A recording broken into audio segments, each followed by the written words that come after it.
First thing I noticed was the smell. Not the magnolias I planted along the front walk 22 years ago. Not the cedar wood of the porch my late husband built with his own hands. What hit me when I stepped out of that rental car was bleach. Sharp and chemical and wrong, drifting through the August heat like something being scrubbed away. I stood there on the driveway for a moment. Just stood there. The house looked the same from the outside. The white columns, the double front doors, the big windows I'd picked out myself from a catalog in 2001. 3 stories, 6 bedrooms. A property that had appraised at $2.8 million the last time my lawyer had it assessed. I had not been back in 12 years. My name is Gloria. I'm 64 years old, and I spent the better part of my adult life building something real. A healthcare staffing agency that started in my spare bedroom in Atlanta and grew into a regional company with contracts across 5 southeastern states. When my daughter, my only child, married a man named Marcus in the spring of 2011, I handed them that house free and clear. No mortgage. No conditions. I signed it over as a wedding gift because I believed in family. I believed that what you build, you pass down. I believed Marcus was a good man. I was wrong about one of those things. I want to tell you how I found out, but to do that, I have to go back a little further. I have to tell you about the silence because people always ask about the silence first. 12 years, they say. How does a mother go 12 years without seeing her daughter? And I understand why they ask. I asked myself the same question for a long time, sitting alone in my apartment in Seattle, staring at a phone that rang and never got answered. My daughter's name is Renee. She was 28 when she got married. She was bright and soft-spoken and had her father's eyes, deep-set and brown and patient. She laughed at everything, even things that weren't funny. It was one of her gifts, that laugh. You could be in the worst mood of your life, and Renee would find the one absurd thread in the whole situation and pull it until you were laughing too. Marcus came from a family in Charlotte. His mother, a woman I will call by her first name only, Diane, was the kind of woman who smiled with all her teeth and said nothing with any of them. From the first Sunday dinner, she watched me the way you watch weather coming in from the west. Waiting. Calculating. I wrote it off as mother-in-law territory. I told myself every family has its adjustments. After the wedding, I made a decision. My company was expanding into the Pacific Northwest. I had an opportunity to open a Seattle office, and I took it. It made business sense. I was not running away from anything. I was building the way I had always built. I told Renee I would be back for Thanksgiving. I told her to call me any time. I told her the house was hers and Marcus's and their children's one day. The first year, we talked every few weeks, then every month. Then Renee started sounding different on the phone. Quieter. Like she was choosing each word before she said it, the way you do when someone is in the room with you and you can't speak freely. I asked her once, directly. I said, "Baby, are you all right?" And she said, "Yes, Mama, I'm fine, just tired."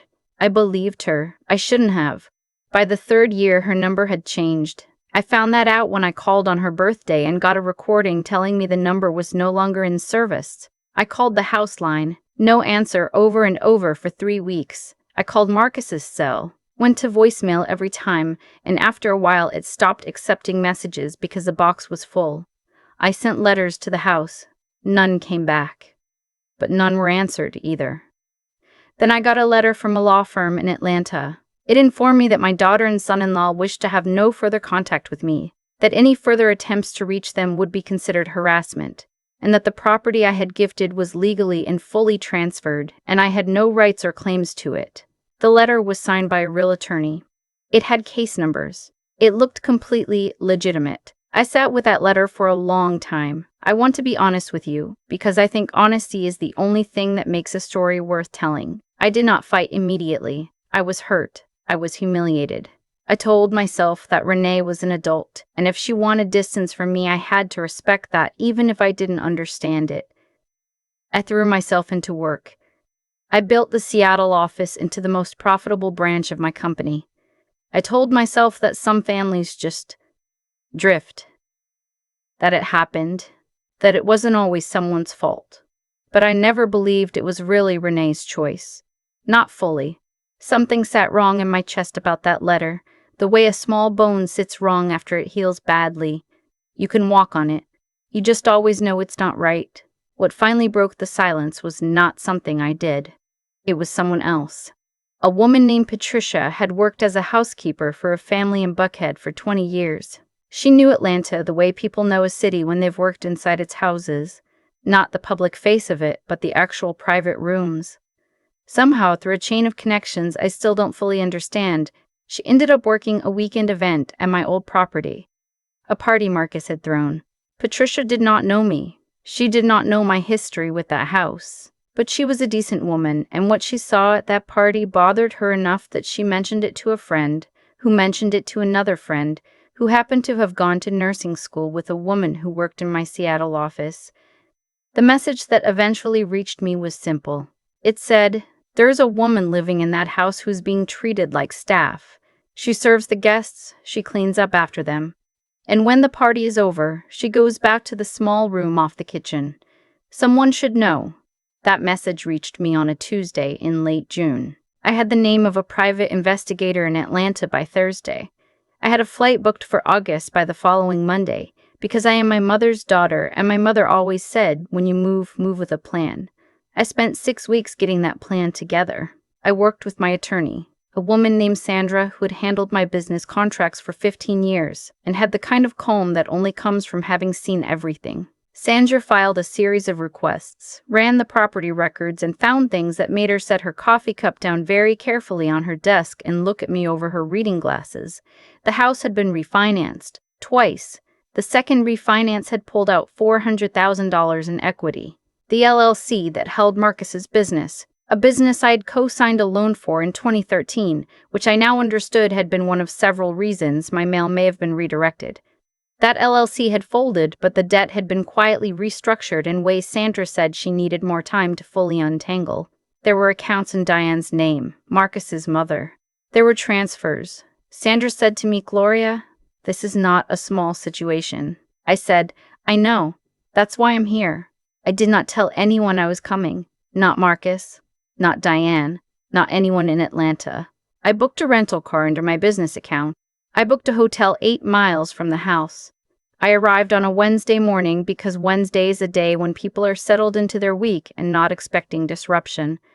I drove to the house slowly.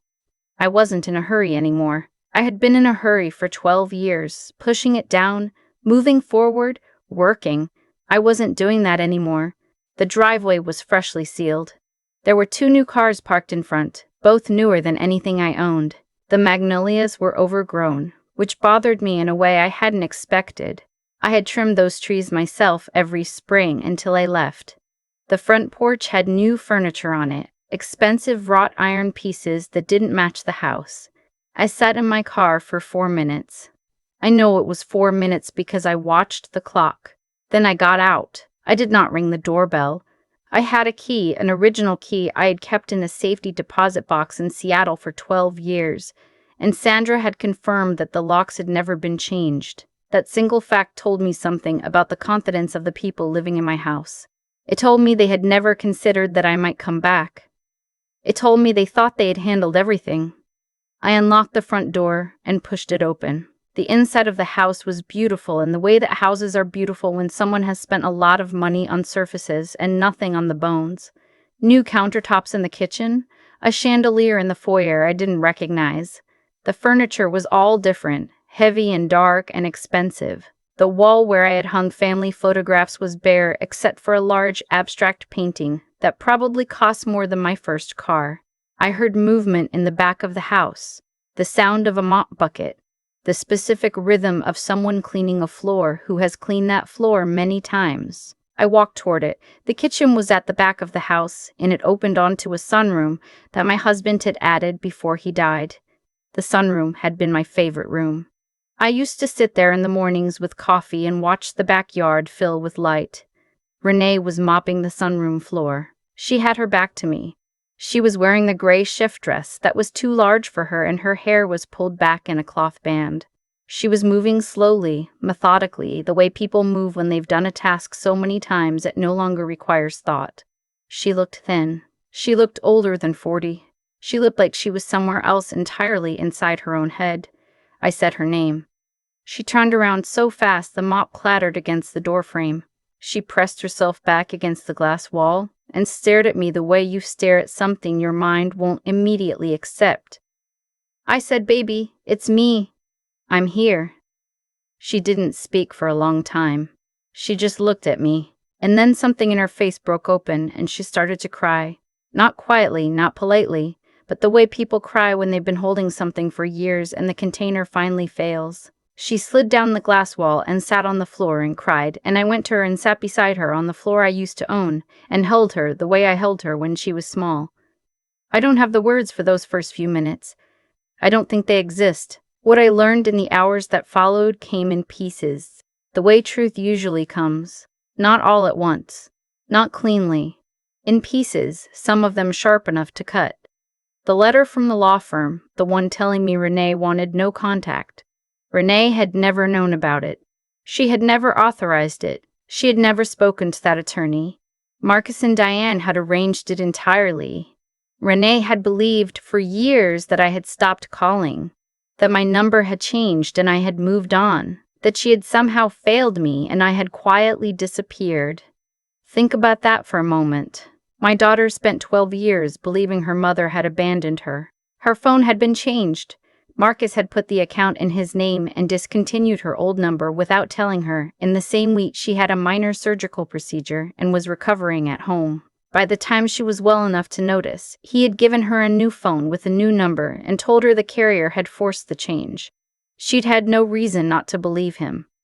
My letters, the ones I had sent the first 2 years before I gave up, Diane had collected them from the mailbox. Renee never saw a single one.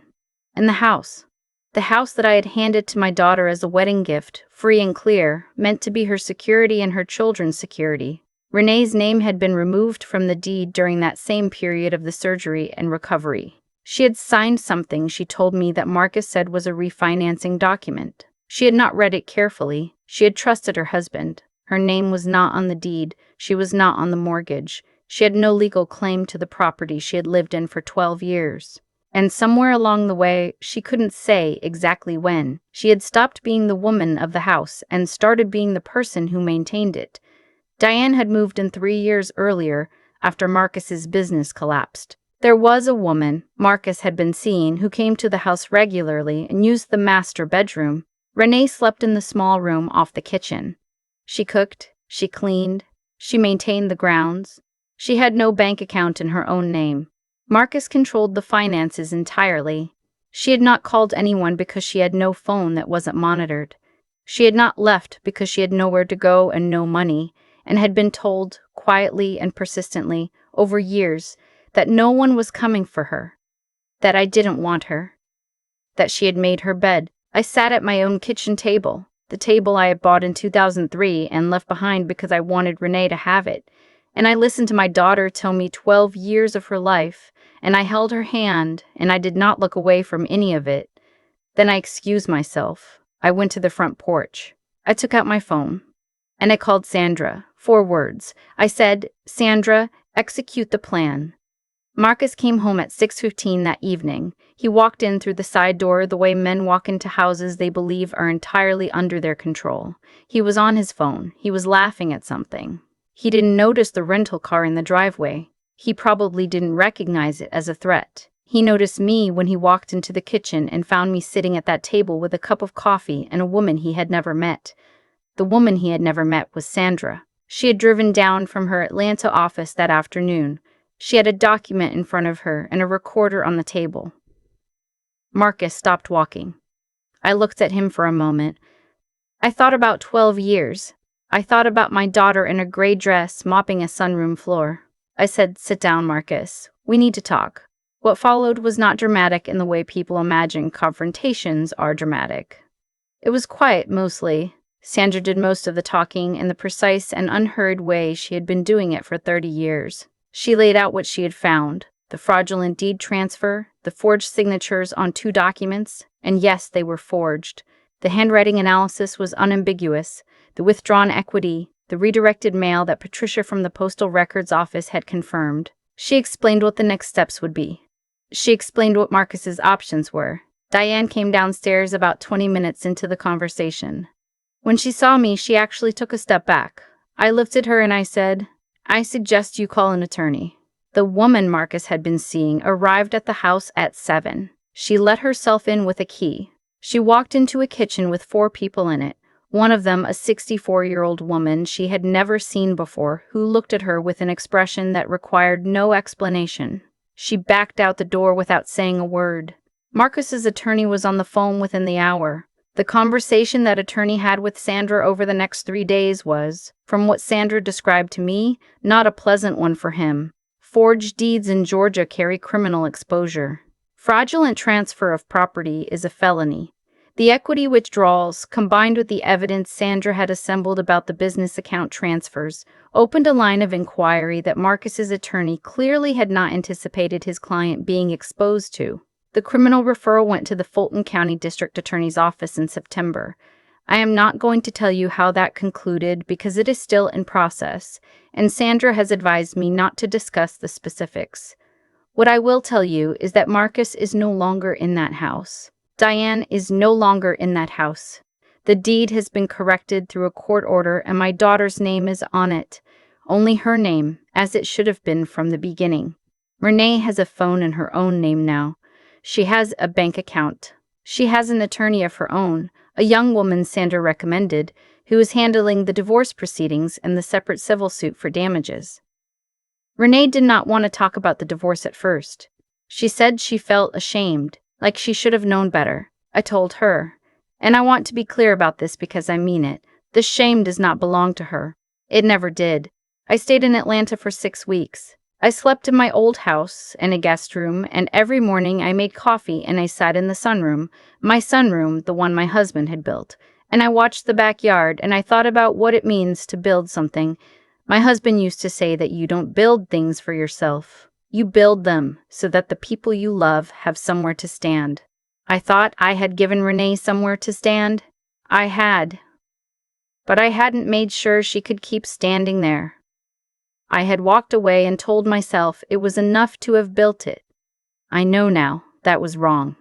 Not maliciously wrong, not the same kind of wrong as what Marcus and Diane did, but wrong in the way that thoughtlessness is wrong, quietly, steadily, in ways that accumulate.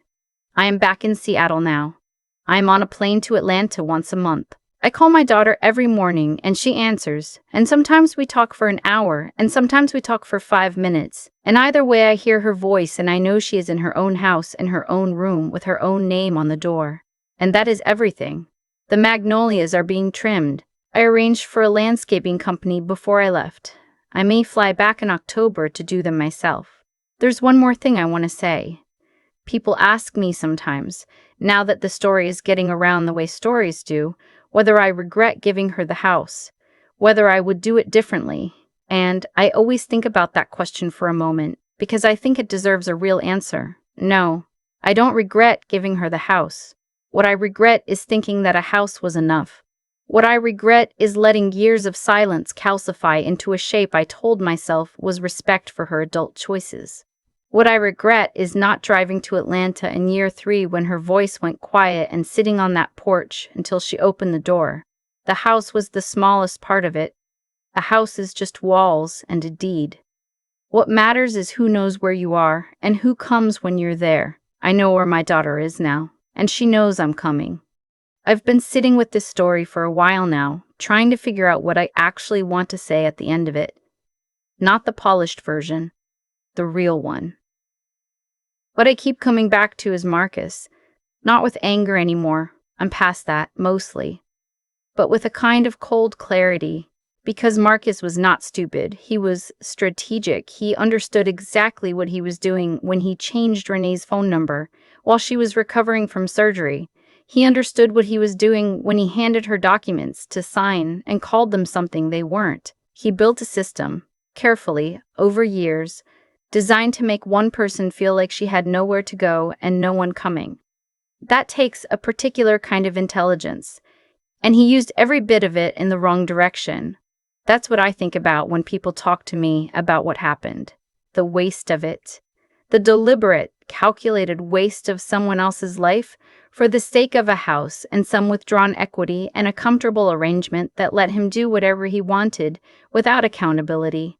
He had a wife who trusted him completely. He had a mother-in-law who had handed him a paid-off property worth nearly $3 million. He had every reason to build something real, and he chose this instead. I don't think that kind of choice goes unanswered, not because of any force outside of us, but because of the very basic mechanics of how a life works. When you build something on dishonesty, on forged signatures and intercepted mail, and a woman who's been made to feel like she has no options, you are not actually building anything. You are borrowing time. The whole structure depends on nothing going wrong, on no one looking closely, on the person you've isolated staying isolated. And people don't stay isolated forever. Someone always talks to someone. A woman named Patricia goes to work a weekend event and notices something that bothers her. A message travels through a chain of connections that has no reason to exist and finds the one person it needs to find. What Renee lost, she is reclaiming. Slowly, which is how it works. You don't undo 12 years in a month. She is relearning what it feels like to have her name on something, to make a decision about her own house without asking permission, to answer a phone call without wondering who might be listening. These are small things that are not small at all. What I lost, I'm also reclaiming. The years I can't get back, I've made my peace with that. Or I'm making it, which is closer to the truth. What I have now is the discipline to show up, to call in the morning, to book the flight in October, to not let the distance become silence again, because I know now what silence can be used for by the wrong people. The lesson I take from all of this is not complicated. It's not even new. Neglect is not neutral. When you step back from the people who depend on you, even for good reasons, even with good intentions, you create a space. And spaces get filled. Not always by something good. The work of love is not just the building. It's the staying. It's the checking in. It's the drive to Atlanta in year 3 when something feels off, even if you can't name what. I'm 64 years old. I know things now that I didn't know how to know at 52. I don't say that with regret. I say it because knowing things costs something, and I think you should get to use what you've paid for. I'm using it now, every single morning.